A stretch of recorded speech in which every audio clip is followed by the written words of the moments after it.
Hello and welcome everyone. I am Margarita Crystal Lotus and you have come to Connections, a forum for relationship expression and healing. This is episode 23 and today's topic is, what does money mean? A journey through the levels of development. So with me here I have my buddy Heidi Hornlein. Can you introduce yourself? Yeah, hello. I think everybody knows me so far. I'm Heidi Hörnlein and I'm an integral practitioner, but a relationship coach, we would say, and a voice coach, and somebody who lives life and tries to make the best of it and tries to give some inspiration to other people. And one of my inspirations is sitting here. He wanted to come with me to this hangout. This is Mark Davenport, my beloved husband. So far me. Do you want to say 2 words? Well, I don't know. You did it really nice. It was short but very sweet.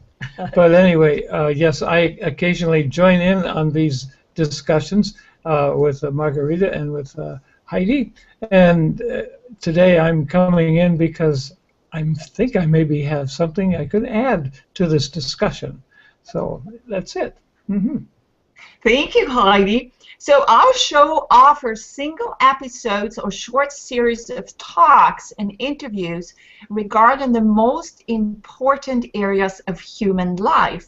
For instance, relationship with ourselves and other people, and how we can express ourselves and growth, develop, and also how to heal our issues that we may have in our life.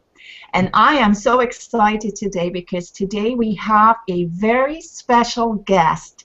His name is David Long, and he is an integral philosopher, artist, musician, who has a strong interest in how evolution is manifesting itself in human life.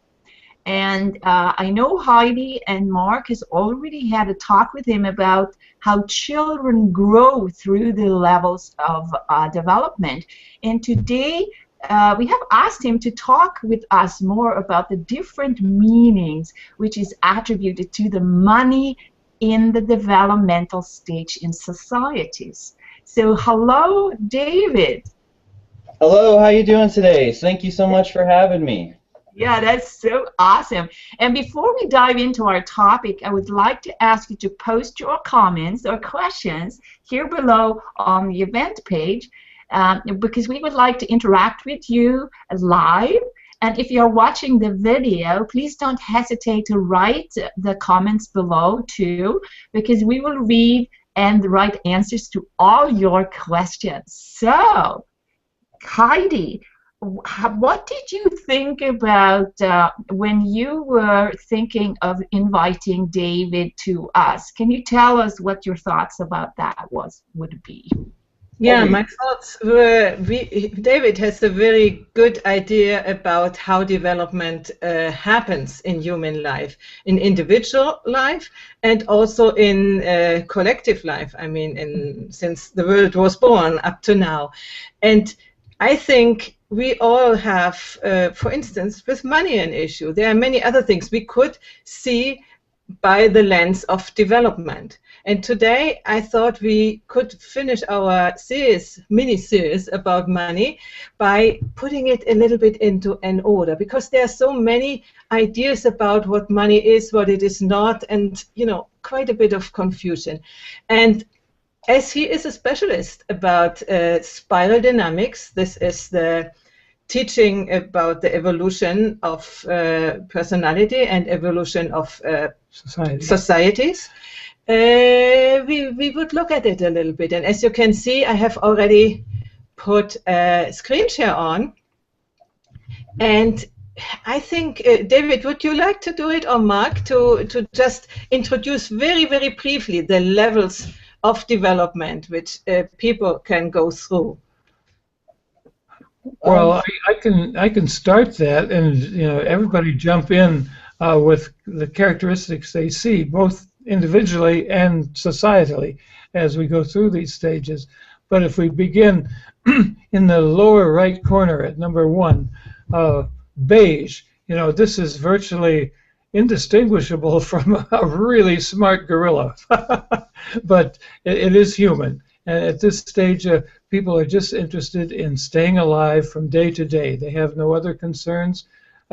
Relationships are relatively meaningless. They change from day to day depending on circumstances.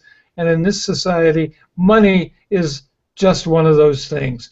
You may have some today, and so you buy something. And it's gone while you get what you need some other way. Money is just one of the things in your environment that you use and forget about and move on to the next thing. It would really be only an infant in individual development that would think of money that way. But then we go on to the next stage, which is, in this chart, purple, the magical, the animistic stage. This is really a tribal stage where people don't really have rules about money, but they do have some concept of trading and fairness and making sure everybody has what they need. And so there's a kind of unspoken understanding that money is for the benefit of the tribe. And everybody in the tribe has their needs, and they do their best to meet them. And no ego in this sense. And then after that, you know, we come to a red stage, and we can probably look back on our own lives and realize when we maybe first stole some money and realized that we could spend it on whatever we wanted. You know, if red has some abstract idea about money, it represents power, independence, the ability to do what you want, to break the rules. You know, the tribe is not going to stop you if you get away with it. And we have whole societies that still exist in the world that with that economy, just what you can get away with. And then comes the next stage, the blue stage, when people have rules agreed upon by huge communities of people, by millions of people. And money has a certain purpose. It's used for doing X, Y, and Z that are socially approved activities. Not everybody has the same amount of money. Some have more, some have less. But people don't really question very much the distribution of that money. It's used for social cohesion, by and large. But it's not tribal, but it is more advanced than that. And after that comes an orange stage, where people are really feeling like they can do anything they want with the money they have. They have no particular obligations to society, to others. It's just an expression of one's own development, one's own abilities, and some get hugely, insanely rich, and others stay very, very, very poor. And this is a kind of prevalent stage in much of society today, where people have such insanely huge amounts of money that they can't possibly use it for anything, spend it on anything. It's just something to have for itself. It's no longer for the exchange of goods and services. It's just simply to have. And in that stage, it's kind of pathological. And of course, there's a reaction to that in the green stage, where that insane preoccupation with money in itself, with achievement of more and more and better, is seen as unsustainable, something that can't go on, that will consume the world. And green starts to experiment with other kinds of uses of money. They have alternative kinds of money, things like Bitcoin now, and other kinds of bartering systems, where money doesn't have interest. At orange, interest can feed, you know, huge amounts of money produced automatically. Green eschews interest, certainly any exorbitant interest. And this is about where society is now, Western society, experimenting with alternatives to this orange preoccupation. And that's what we're sort of concerned about too in our own lives. If the old system doesn't work, what can replace it? You know, and this the investigation that we enter into at Yellow, you know, what kind of systems can we put together that would serve all these other needs, these lower needs, which are real, in some kind of just, equitable, sane manner. So that's the introduction. There are couple other levels above too, but we needn't be concerned with that today. Okay, let us bring back. Mm-hmm. And now we will talk about these things. Yeah. Where can you see in your own life where these levels of development, let's say the meaning you gave to money, was connected to the levels of development? Would you mind if I just added a couple more things to what Mark had said? Sure. And I don't know, maybe you want to put back up the picture for a second, or maybe not. But yeah, one of the things that we have to remember when we're looking at the spiral is that it doesn't just apply to individuals, but it applies to collectives and societies.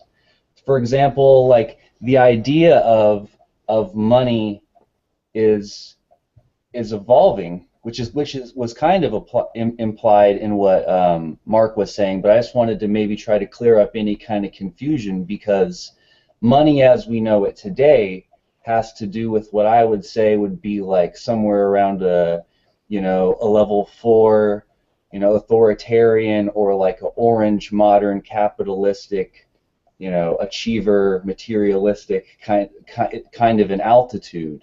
So all of the ways that individuals are experiencing and talking about money today at whatever stage they are at as an individual is in the context of where we are with money as a society.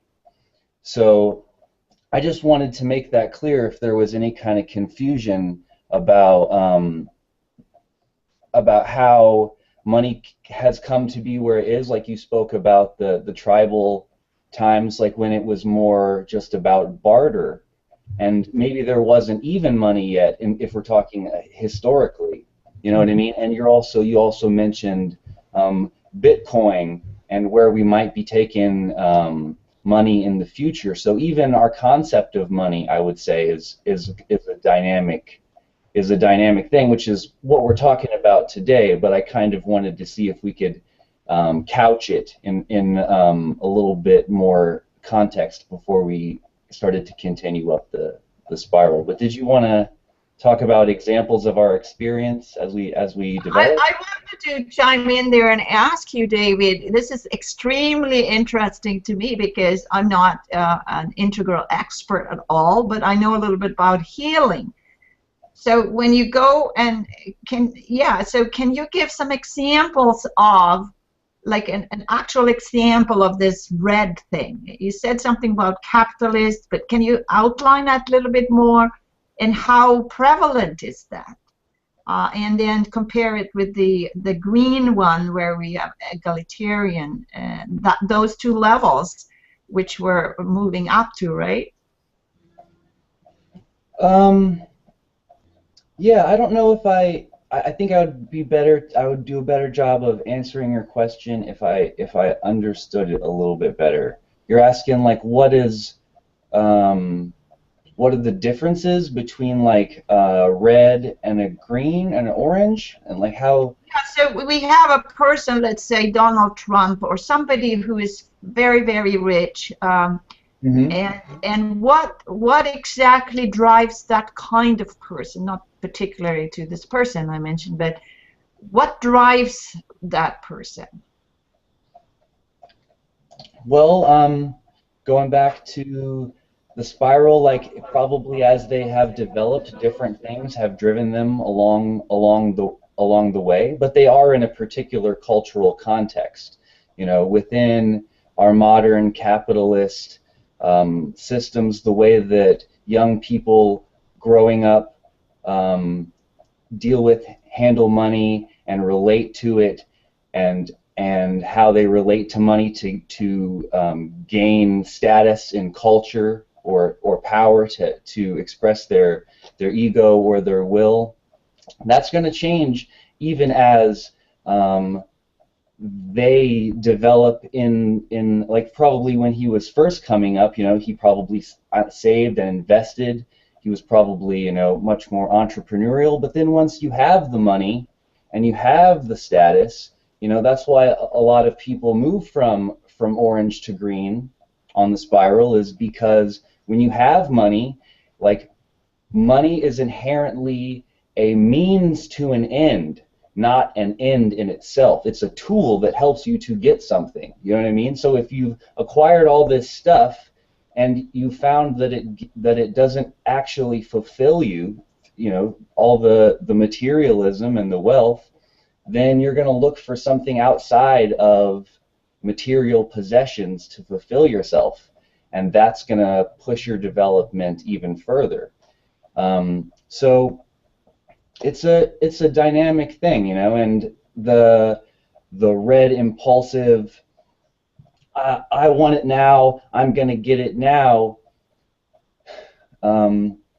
is slightly different than the achiever who's going to apply skillful means, or even the more yellow sort of tactical, let's figure out a way that we can bring this whole spiral online in a more healthy way, so that way everybody can benefit from the development that we've achieved so far. And there's a question coming up in my mind there. Are we actually going up in the spiral, or are we going down in the spiral? It seems to me that there is two vectors here. That one is there's certain group of people who is, you know, founding homes and schools in Africa, and they advertise about that and say they're doing it to make more business for themselves. What do you think about that? What stage are those people in? Well, I wouldn't say, to answer your first question, I wouldn't say that, you know, it's like we're definitely, like, inevitably moving towards, like, some kind of, you know, utopian point of like progress, or some kind of a singularity of, you know. There's sort of a general altitude where we as a society kind of like to hang out and encourage people to grow up to, and then once you start growing past that point, you start putting pressure on the society, you know, to grow and develop. But there are also people who are still, you know, holding on to past antiquated traditions, and they're kind of still holding it down. And so there is this tension, and I think one of the main issues today that a lot of us are dealing with or thinking about is, you know, like, are we gonna be in some kind of a collapse and go into some kind of a major regression, you know, through environmental disaster or economic collapse or whatever the disaster may be, or are we going to, you know, through knowledge and technology and, you know, spiritual development and awakening, evolve our society further and have some kind of breakthrough? And all that is in, you know, dynamic flux and unfolding right now, and it's not just one or the other, like you say, it's both. Yeah, I just love what you say there, David, because it's like some people are really there and some people are not, and then it's hard to then not be judging those people who are staying in this particular state, right? Yeah. And so I'm watching myself too. Oh my goodness, how could they do that to these people? But they were just in that developmental stage, and maybe one has to accept it and then just work on ourselves, right? Well, the way that, in the same way that we realize that that's the case about society, that there are some people who are on the cutting edge of evolution and they're pushing it forward, and there are some people who are holding it down and being clingy and stubborn. the spiral is levels of ideas. It's not that just as individuals, we have some ideas that are really highly developed and taking into account all these factors in really sophisticated ways, and then we have other ideas that are maybe holding us back, and they need some light shined on them and some clarity, and like you say, we're all in process, but we're also all intrinsically connected. There's nothing that you can do that doesn't affect the world that we share. So, I just love that. I just love that. It's like rings on the water, right? I mean, even when we work with healing and working with chakras, the chakras never end. We're big collective, really. But the problem is when some people think they are a separate entity, right? Yeah. And what do we do with that? Well, that's what I was going to answer your second question there. One of the integral tactics that we try to, you mentioned, you see these people and they're doing these hurtful, harmful things, and what do we do in terms of, like, you make the judgment that what they're doing is clearly harmful and bad, but you also see that they're immature and they're trapped in their own experience, and maybe they don't see it, and it might not be their fault. So I think we kind of have to practice both, masculine and feminine love on them, acceptance and expectance. You know what I mean? Accepting that they're where they are. That is them. That is their experience. But we also expect better of them, and we want them to grow, and we need to encourage that in a healthy way. So what we do is, the other thing that I think, the people who are really worried about being judgmental are worried about is intellectual violence, where you're at a higher stage of development and you see someone who's doing things at a lower stage of development, and you want to just go and try to rip them up. You know what I mean? We say that if you're working on it, it takes like 5 years of hard work to move through a stage of development, and there are a lot of lessons to learn at every stage. So it is violent to, like, try to impose your views on some, like, if I went up to my 5-year-old nephew and said, why, how come you can't get over yourself? How come you're stuck at red? You're this impulsive, egoic, no, me, mine, I want it now. It's because he can't take those further perspectives to be able to even see from those perspectives to be able to care. You know what I mean? It's not his fault. He doesn't see it.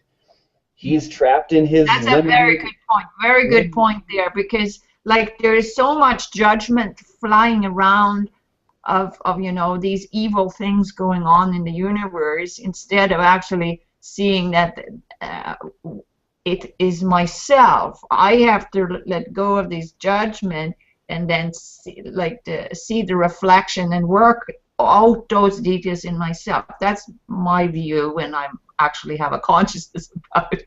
But we can also, what we call... Go ahead. I would like to bring it back to money. And we are talking a little bit, Yeah. And I would like to bring a little episode of my life. You were talking about your nephew, 5 years old. I was 6 or 7. And, when my mother sent me to do little shoppings, there was always the purse, and she said, take a mark or two and then buy these things. And I got used to taking some money, and then I took some money and I bought some sweeties for me.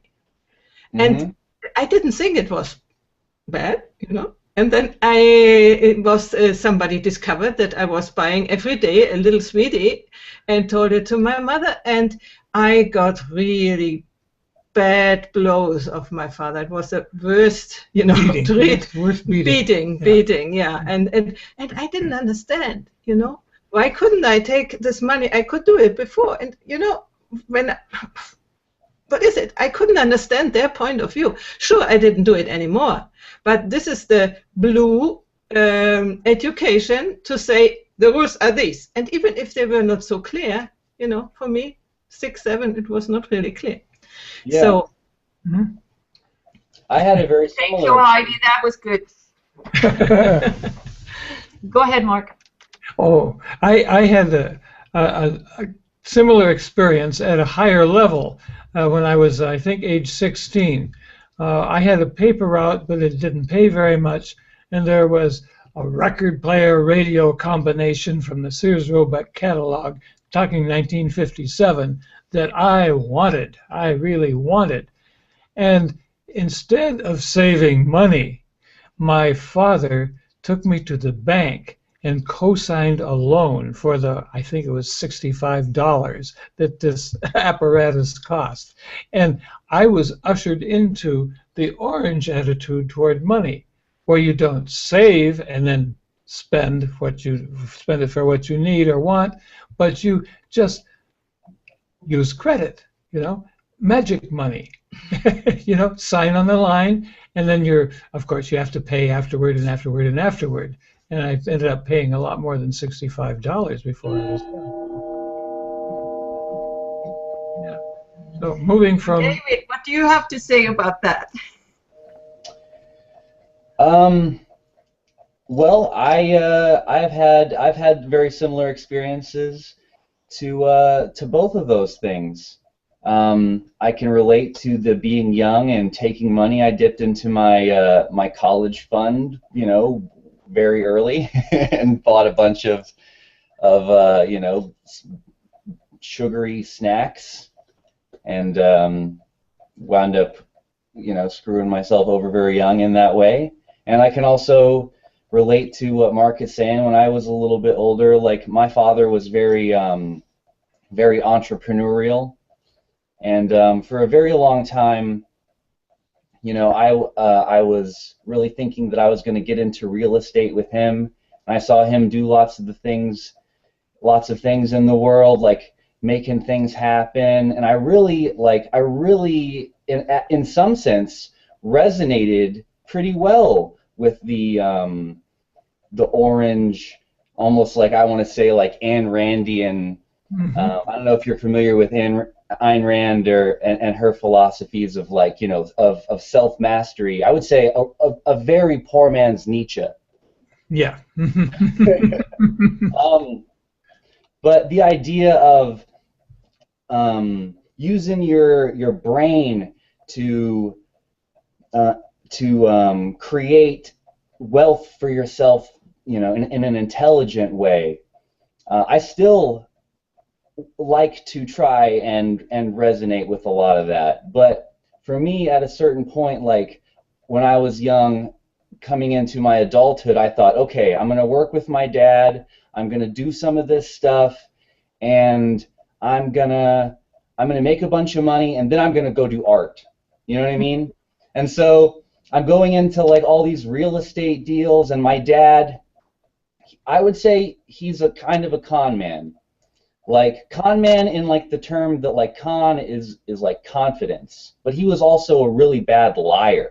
Like he would say whatever. He was a salesman, like very, very orange, like probably a very unhealthy negative orange, but like he would tell people what they needed to hear for them to see him how he felt they needed to see him, so that way he could manipulate the situation.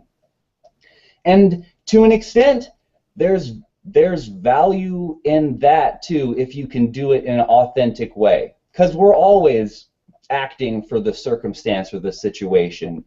But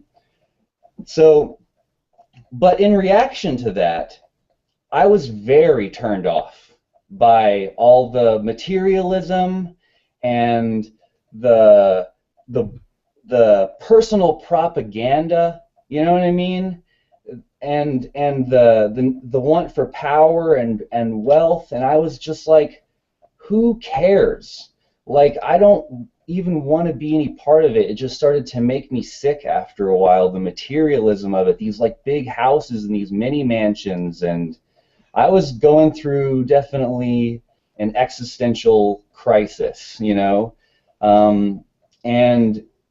definitely the old traditions and my old ways of looking at money and success breaking down all around me. And that's how I would describe my experience of, in some sense, moving from orange into green's relationship to money. And I was just really poor. Like I was, like a dishwasher, and I was like, I'm gonna forget it, like I'm gonna work on my art and just do that, and like work the bare minimum, just enough to survive, and hopefully one day the thing I care about will take care of me. And I'm still working on that. What I find particularly funny, we are talking about your development from orange and green, and when I watch you, the lights are changing between orange and green all the time. Yeah, that's true. The background varies in color. The camera does not know what color it wants to be. Yeah. Is it changing sunlight in there in your room that does that? Maybe that's what it is. There is a lot of different. It's really beautiful. There is a lot of different light coming in. Mm-hmm. Mm-hmm.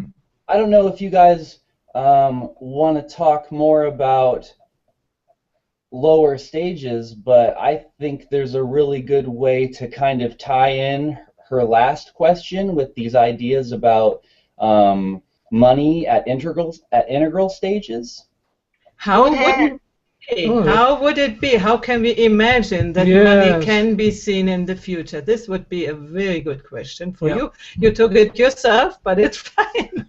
Well, in integral, going back to your question about like what do we do about different people at different stages? How do we integrate diversity with discernment and not just be like, what can we do? Well, in integral we have a couple different approaches.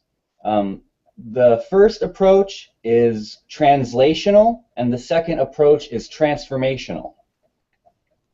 So integral has developed all of these, what I would like to call, I guess, integral hacks into traditions at lower stages to show them, in some sense, how they can be healthy by maybe correcting the way that they're off balance. Can you give an example? How would that be? And so within capitalism, for example, there's an integral hack that they call conscious capitalism. Yes. And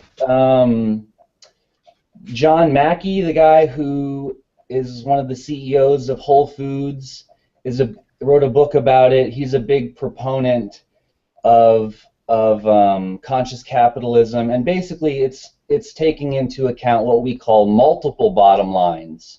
So not just thinking about profit as the goal of having a business, but the goal of having the business is to do whatever the business is supposed to do to bring value to the people, and profit is like oxygen to the business that keeps it alive. So what makes a stage healthy at any level of development, we say, is that it integrates all four quadrants, which I'll explain in a second, and it also works to lift up the previous stage.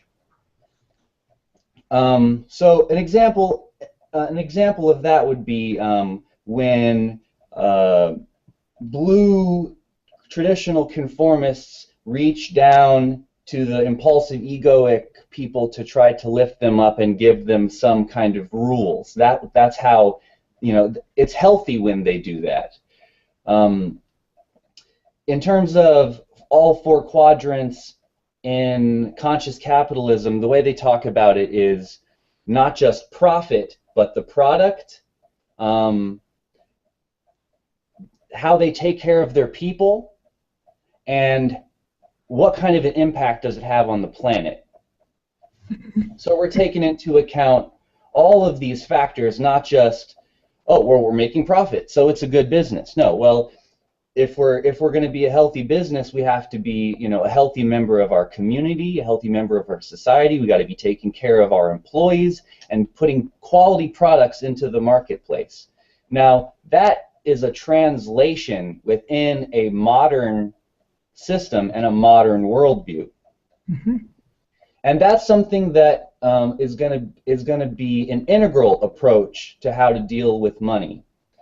But the transformational approach is what a lot of other integralists are working on, and they're in the more I don't know if we there's two stages at the second tier, the integral and integrally informed.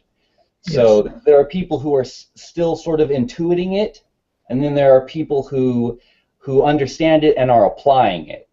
Mm-hmm. And those people are working on these new governance systems for how we can balance not just top-down rule of legislation of taste, or bottom up, let's all take a vote, but figuring out more nuanced ways to deal with power and to balance our ecosystem in a way that's not just made up, because money is a made up game that we play with each other that doesn't necessarily tie back to the actual value of resources in any kind of a sustainable way.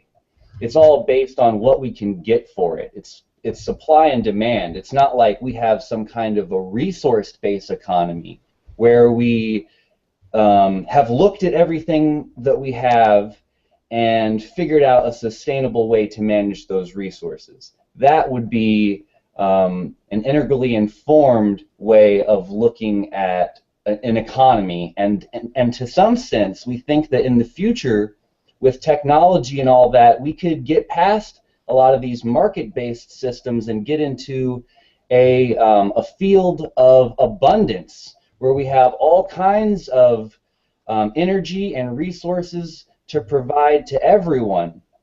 If we can get past the class warfare that's inherent in market-based systems, where there's always going to be haves and have-nots. And I think the way that they're trying to do that is to balance the individual and communal themes, which we see when we look at that first picture that you show. The warm colors are the individual themes, and the cool colors are the communal themes, and we kind of swing back and forth. But some people are definitely tend to favor more one than the other.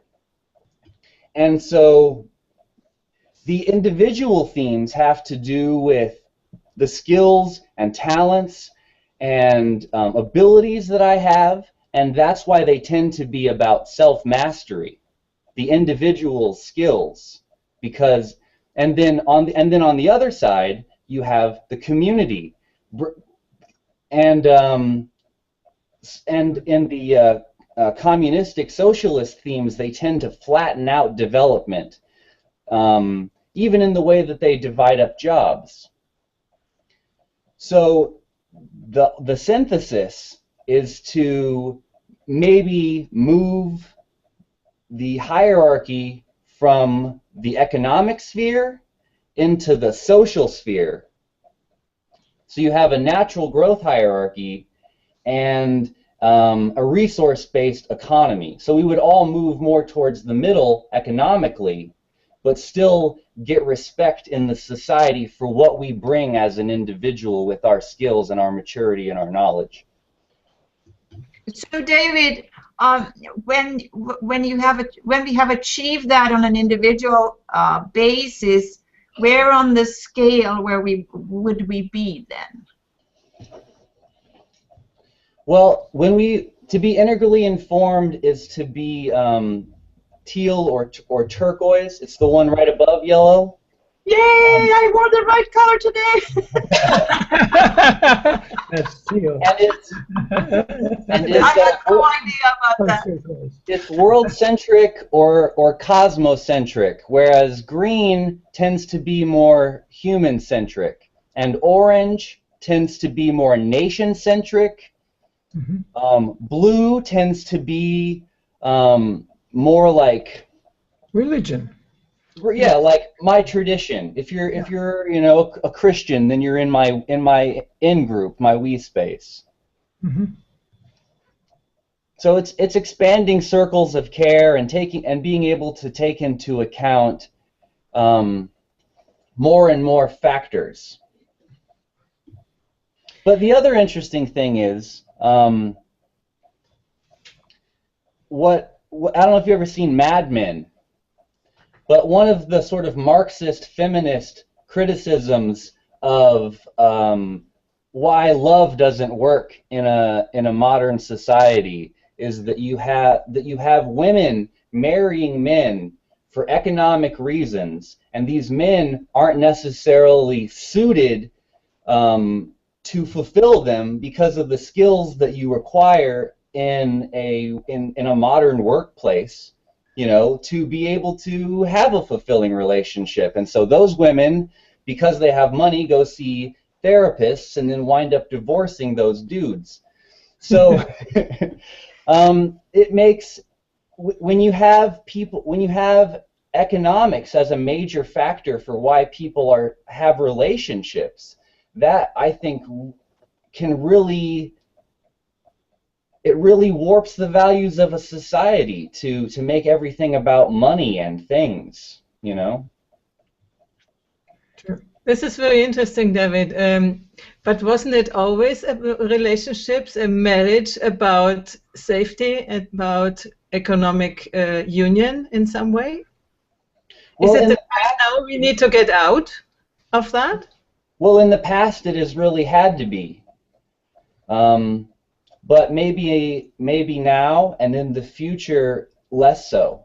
And the way that gender roles in society are opening up, women have, you know, are treated more as equals, and so they're getting respect in whole new ways. And feminism has really done a lot of great things for women. There have been some talks about male disposability, which is still a problem too. And maybe we need to balance it out a little bit. But I think things are getting a lot better. Mm-hmm. Good. So we are quite at the end of our talk of today. I would like to invite everybody to say, let's say, a final word to the watchers, what they, wherever they are, could do with their money or with the money they don't have. Well, I can speak to the money I don't have, okay? Yeah. You know, and the fact is that Heidi and I don't have very much, but we have a wonderful life, you know. And it is not because, that's the wrong way to put it. It is because we have a real perspective on what our history has been and what the history of mankind has been and how we have come up through this. Each experience these levels ourselves, and being able to see it going on out there in the world, here, nearby and far away. And so we're not stuck in a particular way of relating to one another, relating to our neighbors, relating to our community, even our countries. We're both out of our native countries. And it gives a wonderful freedom, which is sometimes a little scary because, you know, where's the basis? But by and large, it's just, we like to say it's beyond our wildest dreams, because we could not have predicted this from the levels that we were coming from. From the levels that we were coming from, we simply would have had more and better of whatever we could imagine. But what we have now is completely different. Yeah.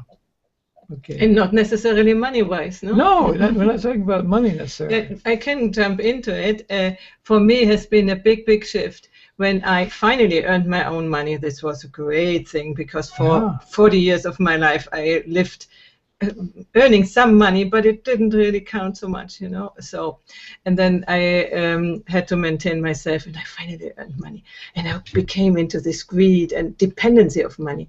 And when I finally could let go and say, I don't have to take a student with which I don't like to work just because I need the money.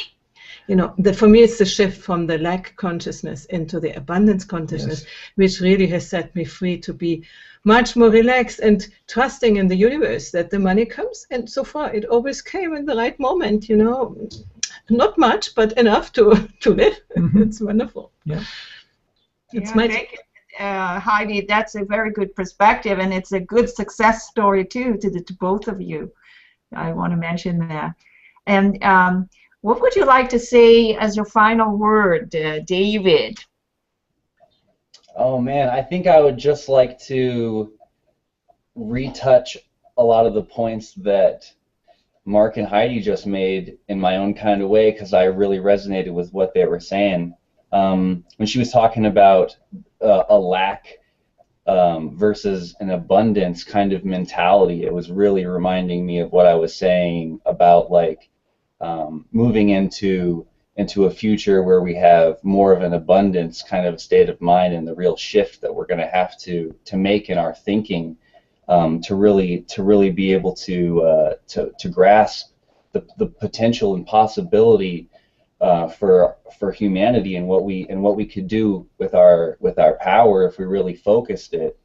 And in terms of what Mark was saying about fulfillment, I think about all the people throughout history who we think of as heroes.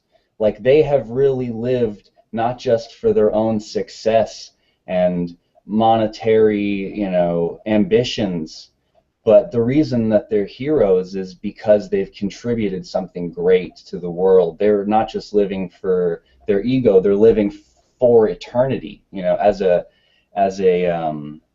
vehicle in this play. And the other thing that I heard Heidi say briefly, which relates back to money, which I think is really important, is right now within a capitalist world system. I mean, forget about well, I don't want to say that. the way you want to vote, the way you really want to think about your votes is where you put your time and your money, because that's what you support. Honestly, like, and every time you go into the marketplace, that's when your morals, that's where the rubber meets the road. You know what I mean? We need to really be conscious consumers, conscious capitalists, not just in terms of, you know, how we would run a conscious business, but really need to take into account those same factors as a conscious consumer. What is this company, and you know, who am I supporting? What is this product, and is it healthy? Is it good for me? What's up with the packaging? How do they treat their people? And what kind of an impact is this having on the world that we live in? So that's what I would want to end on. Live like you have an abundance. Live for eternity, not just for your ego, and put your money where your mouth is. Wow, that's so awesome, David.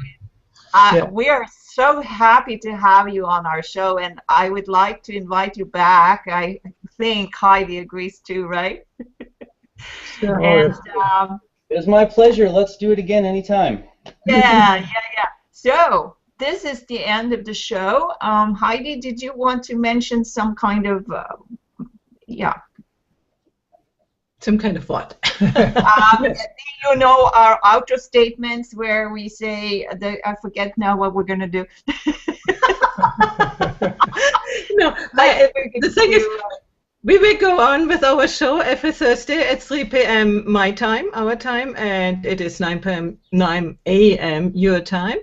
And it's about various topics of life, the importance, and we will see on them from different perspectives. And as you see, we both, me and Mark, we are integral practitioners, so we have the tendency to see the things a little bit from a larger perspective. And today, having invited David, he is excellent in explaining these things better and better. You know, this is just, we want to bring to people to see the things they are confronted with from different perspectives, so they can find a way through their problems, through their life, and not get stuck in just one perspective or two, which keeps them into the present.